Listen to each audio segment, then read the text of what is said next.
Hi, everybody. Tiffany Pereira from the Desert Research Institute is back with us today, and she's going to share lots of information about snakes and other desert reptiles. So let's get started.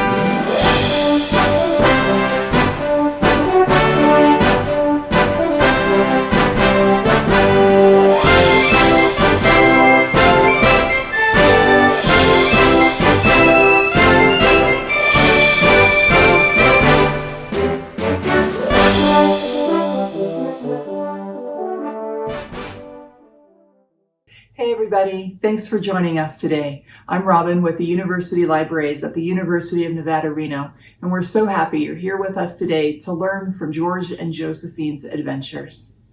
As I mentioned, Tiffany Pereira, Assistant Research Scientist at the Desert Research Institute, is with us again today. Last time she taught us about some of the desert plants George and Josephine encountered, but today it's all about reptiles. She even has a couple special surprises for you too.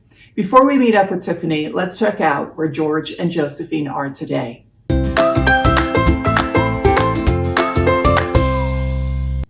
As a reminder, if you haven't read or listened to today's passage, now would be a good time to pause the video and get acquainted with the passage. The date of today's passage is July 31st, 1914, and George and Josephine are in Goldfield, Nevada. George and Josephine have traveled north from the Amargosa Valley to Goldfield. Goldfield was a boomtown around the time that George and Josephine were there due to the discovery of gold. In fact, between 1903 and 1940, Goldfield mines produced gold worth more than $86 million at the time. Mining in and around Goldfield continues today, but there are only about 268 people who live in Goldfield now. As George and Josephine were making their way across Nevada, tensions were on the rise in Europe. You'll remember from the passage that George noted there was a bulletin at the Tribune office that talked about Russia, France, and Germany. July 1914 was known as the July Crisis. The assassination of the heir presumptive to the Austro-Hungarian throne prompted a series of military and diplomatic escalations that ultimately became World War I. Initially, the majority of the European nations were embroiled in the war, but in April 1917, America also joined World War I. This was all happening before television, radio, and computers were part of our daily lives like they are today. So citizens received the news of the war via word of mouth, letters from loved ones, newspapers, and newsreels. Communication was also a challenge for the various military forces fighting the war. The soldiers would receive their orders in a variety of ways: telegraph, flag signaling, radio, and even pigeons. The development of radio technology accelerated through the war years and ushered in the modern era. You can read more about the July Crisis and the evolution of radio technology at the links on the extras page. Now let's work through this week's vocabulary.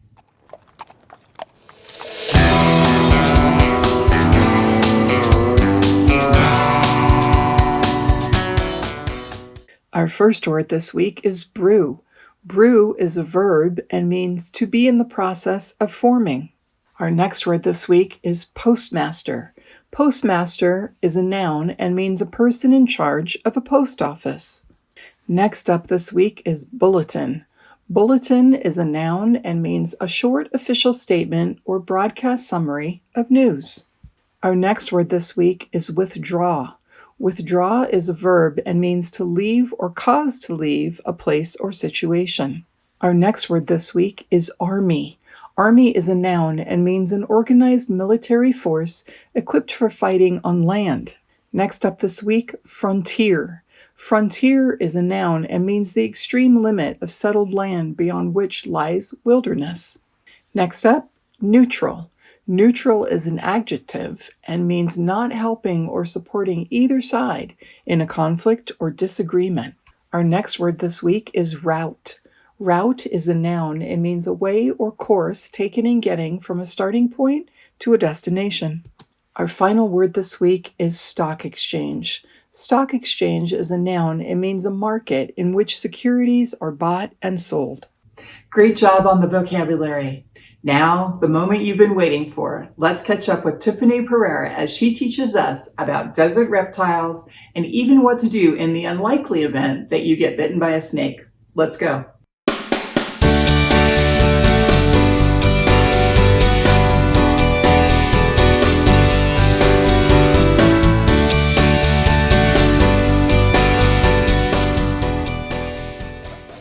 Hello, my name is Tiffany Pereira, and I'm an assistant research scientist at the Desert Research Institute, also known as DRI.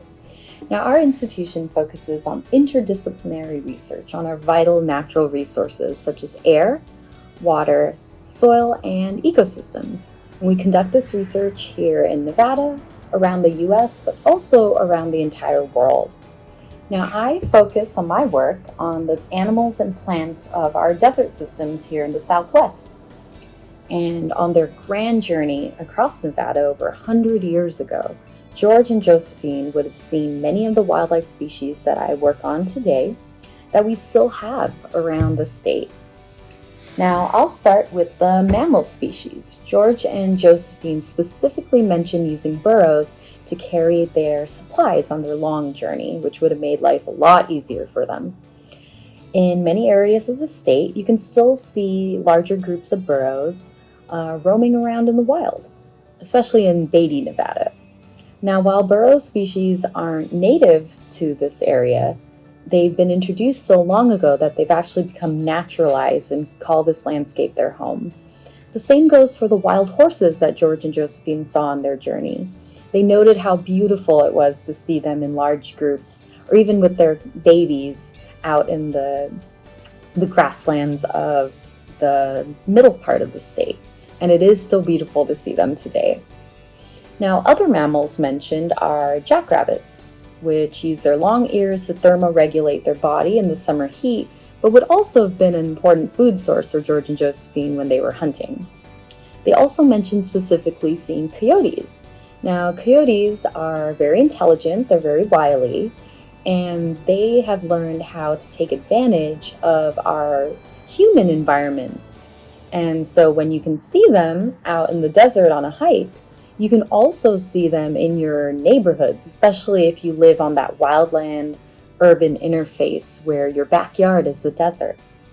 Now, other mammals mentioned would have been smaller mammals, such as ground squirrels and other rodents. Perhaps they even saw a desert kangaroo rat, but surprisingly, they didn't come across any American badgers. Now, game birds like quail were mentioned in the diaries, because George and Josephine would have also used them to hunt for food on their journey.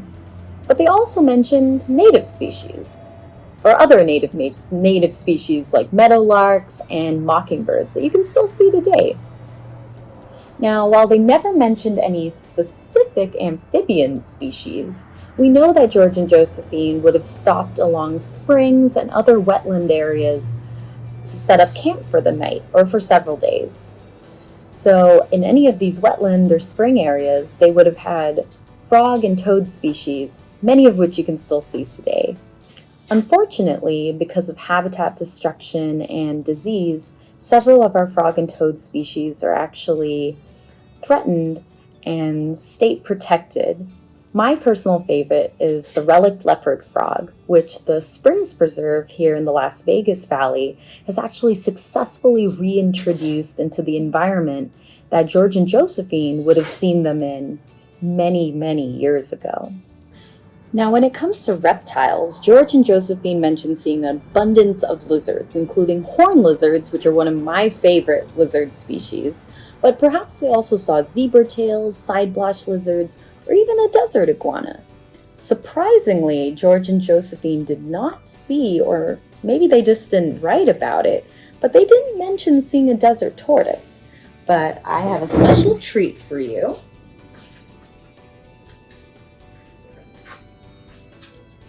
I have my friend, the desert tortoise, He's a wonderful, nice, healthy-looking male here for you to see. Now, these slow-moving reptiles can be pretty hard to spot in the desert because they kind of look like rocks, and believe it or not, they are actually really good at hiding. Now, you can tell he's a male because he has a curvature here on the bottom. Females are flat on the bottom. And you should consider yourself very lucky if you see one of these in the desert. They are a threatened species because their populations are in decline, but you can still see them here today.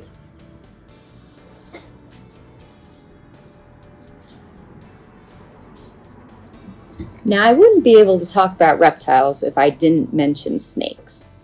Now, George and Josephine saw an abundance of snakes on their journey, and they wrote about it quite a bit. Now, snakes can be venomous, not poisonous, and there's a difference. Venomous means there are fangs or a way to administer the venom, as opposed to poisonous, where the poison is secreted, but there's no actual way to administer that poison, such as a poison dart frog. Now, rattlesnakes, which we have here, are indeed venomous, and they play an important role here in the desert ecosystem, even though they are vastly underappreciated.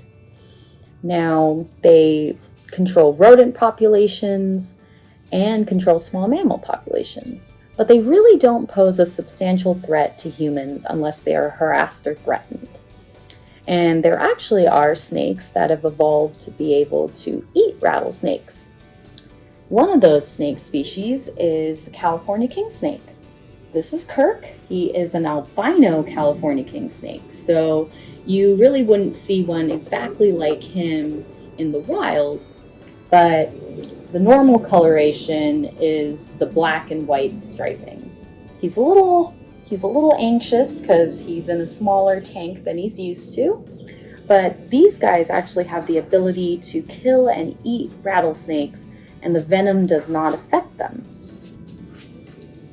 Now, while rattlesnakes don't pose a huge threat to humans, sometimes accidents happen. On their journey, George and Josephine specifically mentioned how their dog Pawnee actually got bitten by a rattlesnake, but never fear, he survived, and they themselves didn't actually get bitten. Now, what can you do to protect yourself when you're out hiking? Watch your footing, don't stick your feet under the shrubs, make sure you're wearing closed-toed shoes and proper foot protection. Also, don't stick your hands into rock crevices or burrows without checking them out first, because you never know what could be hiding in there. Also, if you do see a snake, just back up, give it some distance, and admire it from a distance.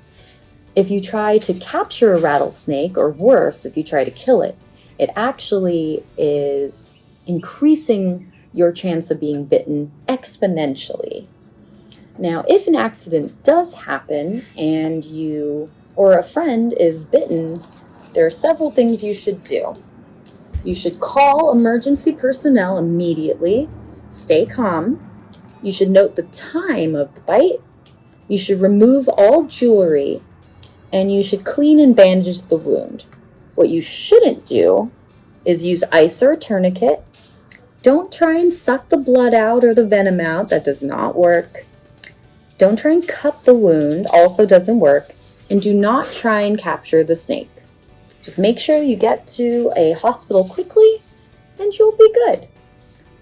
Now, all of these wildlife species that I talked about, you can come across in the desert and on your hikes, so go out and explore and see what you can find, especially at different times of day, maybe even in your neighborhood. And with that, happy exploring! Thank you so much, Tiffany. Learning about venomous versus poisonous reptiles was so interesting. If you want to check out more about Tiffany's work at the Desert Research Institute, check out her webpage.